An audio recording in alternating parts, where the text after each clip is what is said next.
Ladies and gentlemen, good evening. I have always opined on this platform that in politics, nothing happens out of mere coincidence, and that everything in politics is normally well planned, well scripted, and executed to achieve a specific political objective. Stephen Kalonzo Musyoka, the Wiper Party leader, earlier today withdrew his candidature for the position of the Speaker of the Senate. That move by Stephen Kalonzo Musyoka is well calculated, and majority of Kenyans believes that Kalonzo Musyoka just withdrew because he had no chance.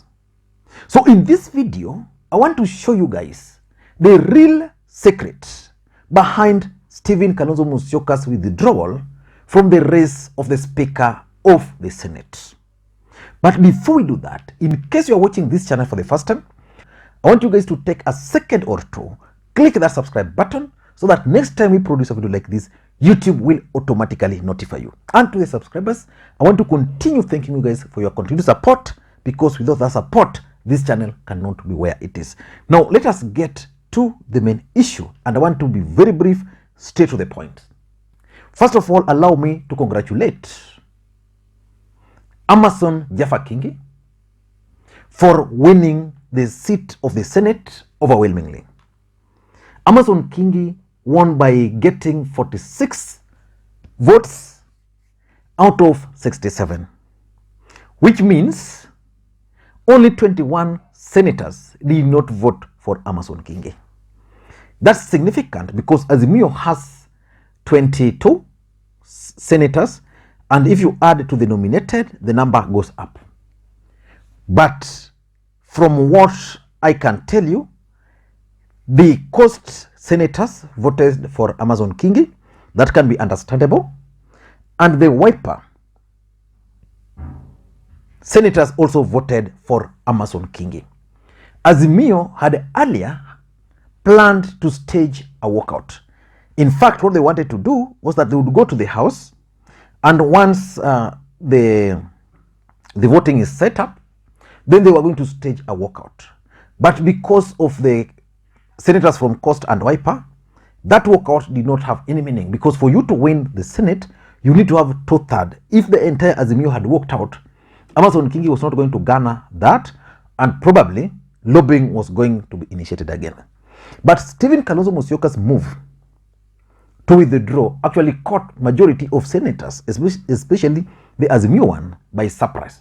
Because just the other day, President Uhuru Kenyatta and Raila Odinga met with the senators and members of parliament from Azimio side. And on Tuesday, Wiper Party had actually issued a statement after their meeting that Kalonzo Musyoka would not be on the race. But Kalonzo Musyoka ended up submitting his name. But why do you think Stephen Kalonzo Musyoka decided to withdraw his candidature?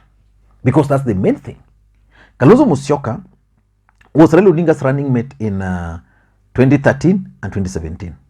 In 2022, Kalonzo Musyoka promised Kenyans that if Raila Odinga wanted to win the presidency, he had no option but to choose him. So which means his prophecy actually came to pass. Personally, on this platform and others, of which I was really attacked, I remember opining that the choice of Martha Karua as Raila Odinga's running mate was going to hurt Raila Odinga. But of course, Martha Karua presumably was going to bring several other things which Kalonzo could not bring. The women votes. At the end of the day, we never saw those women votes. Of course, the reform credentials. Of course, this country, people no longer value reforms. So Kalonzo Musyoka currently is just the Wiper Party leader. He has ensured that in Ukambani he has full control. The 3 governors are Wiper. The 3 senators are Wiper. Kalonzo Musyoka for the first time has control of Ukambani governors. He has control of the Senate. He has a control of the members of parliament. But Kalonzo Musyoka is now emerging as a serious force within Azimio. In fact, the moment Raila Odinga failed with Martha Karua, majority of Raila Odinga supporters believes that the next person they can support is Stephen Kalonzo Musyoka and Hassan Joho. In fact, I was in some discussion yesterday with some people, bunge la wananchi hapa Kisumu, and they were like, Kalonzo, Raila should organize Kalonzo and Arati. But some are feeling Babu Owino fits the bill. But why do you think Kalonzo Musyoka decided to withdraw his candidature? The first reason, and this is the main reason why he withdrew, is the fact that there is serious power struggle within Azimio. You know, people are already plotting for 2027. 2022 is done and dusted. Done and dusted. So there is a feeling in Azimio that a new team should be brought on board. So Kalonzo Musyoka believes very strongly that he was being pushed, in quotes, to run for the Senate for one main reason: to eliminate him from the 2027 equation. Because Kalonzo Musyoka believes that was a trap which was being laid for him, so that he would go, run, fail, then end of story. Or even he would go, run, win, and then he will be tied for 5 good years as a senator. That time would mean Joho and the rest were going to plan. Even if Uhuru Kenyatta and Raila Odinga had someone in mind, they could project him or propel him.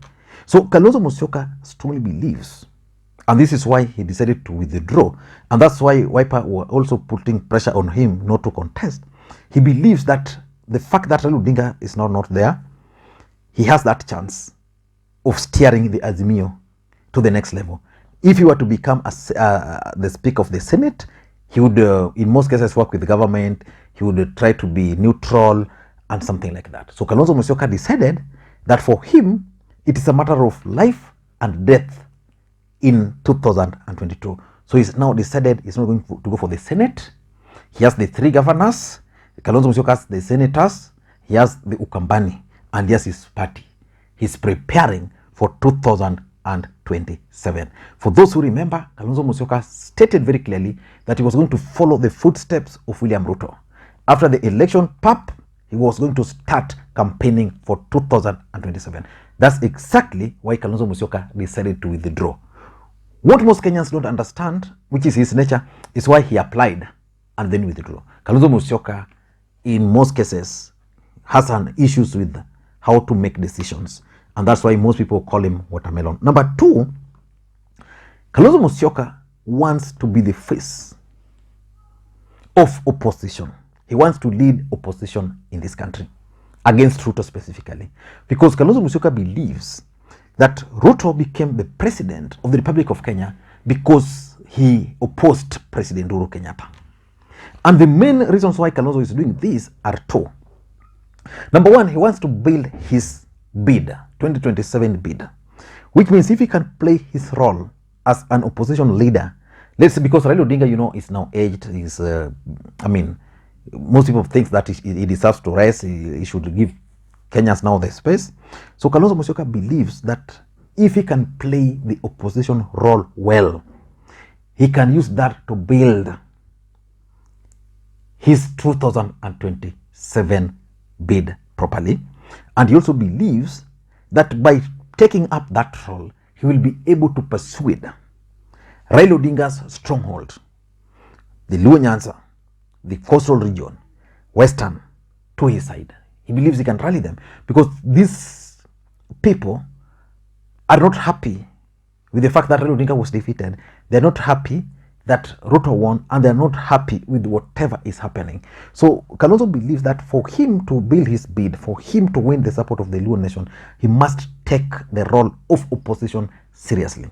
Whether Kalonzo Musyoka will be able to sustain opposition politics is what we can't tell as at now, but that's basically what he intends to do: sustain and lead opposition against Ruto. So if he were to become the Senate Speaker, he can't do that.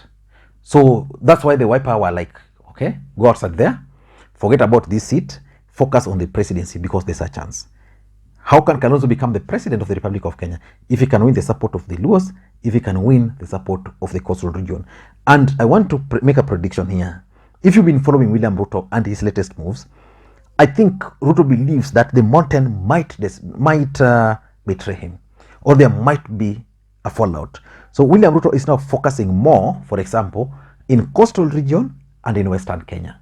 Maybe time will tell, but that's what I'm seeing. And number 4, Kalonzo Musyoka and the team also believed that as long as the Supreme Court ruling did not go the Azimio way, the chances of winning the Senate Speaker were low. So they didn't want a situation where Kalonzo, who is a former NASA principal, is pitted against Amason Kingi, and then Amason Kingi ends up winning. Like if these two gentlemen were to face off today, if Kalonzo were to go up to the ballot, and because it's secret ballot, I can assure you, with the voting pattern I've seen here, Kingi was going to defeat him. And if Kingi were to defeat Kalonzo Musyoka, that would be a huge blow for Kalonzo Musyoka. For example, it will embarrass Kalonzo Musyoka. He will not even have space. It will be like now Amason Kingi is much higher for him. Remember, Amason Kingi is a former governor. Now being the speaker, he will provide him with that national platform. And in the coastal region, I think Amason Kingi is now automatically the next big thing from the coastal region. I will be waiting to see the reaction of, for example, Hassan Omar, Aisha Jumwa, and Voria, who is going to get the permanent secretary job, who is going to get the MD, things like those. And number 5, I also tend to think that there is division within Wiper. There's a group in Wiper which believes Kalonzo should be the Speaker of the Senate. Of course, now he can't be because Kingi has won. And then there's those who don't want him to do that. They want him to focus on building his brand, and therefore they don't want him to run. So if you look at all this, you could see that there's kind of William Ruto's factor in Wiper, which has created division. In fact, in Wiper, I'm told there's a force which wants Wiper to work with Ruto, and they're saying that, I don't know, by the time of doing this video, the voting at the National Assembly has not happened, but someone was telling me that Wiper are likely to vote with the government at the Senate, in Nairobi County Assembly, and also at the National Assembly. So there is still division within Wiper, whether Kalonzo should stand alone, or whether Kalonzo should become the Speaker, whether they should work with Ruto, or whether they should not work with Ruto. I don't know what you think, but that's my take. In case you're watching the channel for the first time, please take a second or two, click that subscribe button, so that next time we produce a video like this, YouTube will automatically notify you. And to the subscribers, I want to continue thank you guys for your continued support, because without the support, this channel cannot be where it is. Thank you guys, and please, may you have a good day. Bye-bye.